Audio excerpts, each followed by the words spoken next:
Hi there. Welcome to the next lesson in the Next Gen Guide to English Grammar. This lesson is about the verb to be. It's one of the most used verbs in English, but it's also one of the most complicated in terms of its rules and how we use it. So it's critical to know the basics if we really want to have a good understanding of English grammar in general. By the end of this lesson, you should be able to understand and explain how we use the verb to be in the present simple tense. So for example, you should know the difference between there is a lot of books and there are a lot of books. Which one is correct and why?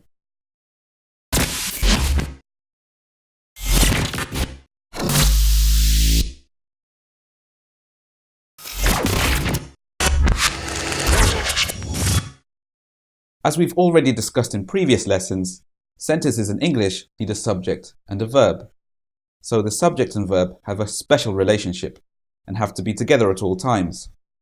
They both do a special job in the sentence, but to do their individual job properly, they need the other one to be there. It's kind of like a working relationship, but in this relationship, the subject is the boss, and the verb has to change itself to keep the boss happy.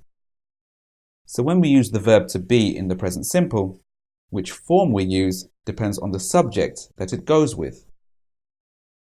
If the subject is I, the verb to be becomes am.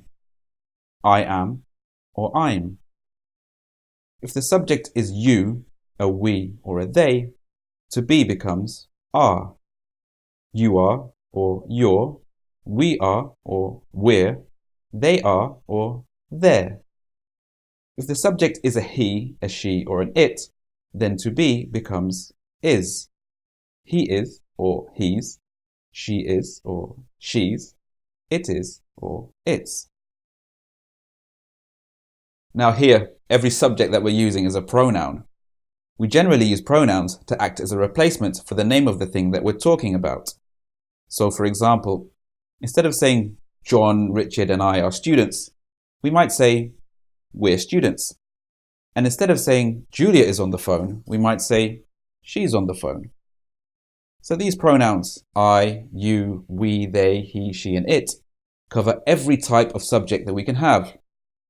So if you're not sure which form of to be is correct, simply look at the subject of the sentence and decide which pronoun describes it. If we look at some example sentences like my t-shirt is clean and my socks are dirty, then we should be able to explain why one of the sentences uses to be in the form of is and the other uses are.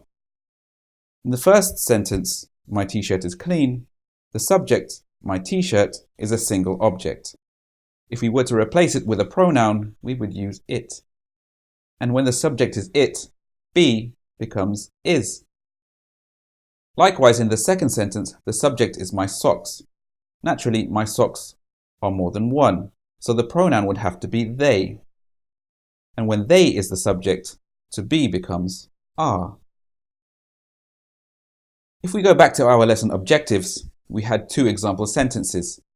There is a lot of books and there are a lot of books.